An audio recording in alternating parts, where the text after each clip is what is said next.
Insha Allah yau abinda za mu yi bayani ne shine physiology na renin, angiotensin,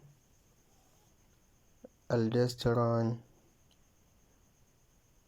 system, wato RAAS kenan, renin angiotensin aldosterone system.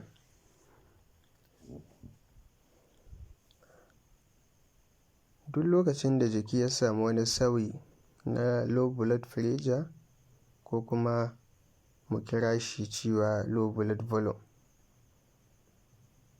so brain tana sakin signal directly zuwa ga jugular apparatus of the kidney, su yi releasing ɗin renin into the bloodstream.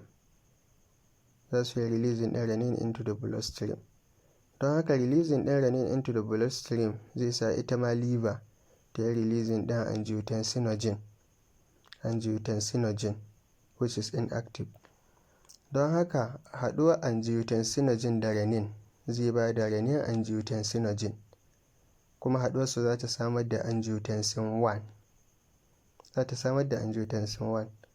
Angiotensin 1 surface of the lungs suna da abin da aka kira angiotensin converting enzymes, ACE kenan. Shi wannan ACE ɗin wato angiotensin converting enzyme zai converting ɗin angiotensin 1 into angiotensin 2. Angiotensin 2 shi kuma directly zai yi acting zuwa ga adrenal cortex inda zona glomerulasa su yi producing ɗin aldestrone. Aldestrone zai yi causing ɗin vasoconstriction of the blood vessels, zai sa a yi elevating na blood pressure, sannan ya acting directly ga kidney a samu retention of water and excretion of potassium. Don haka sai mu ci function of aldosterone guda hudu ne. Na uku vasoconstriction, na biyu reabsorption of sodium and water, na uku increased blood pressure, na hudu excretion of potassium. Akwai tambaya a nan? Babu tambaya, kowa ya gane kenan. Iyakacin abin da za mu ci kenan game da renin angiotensin aldosterone system.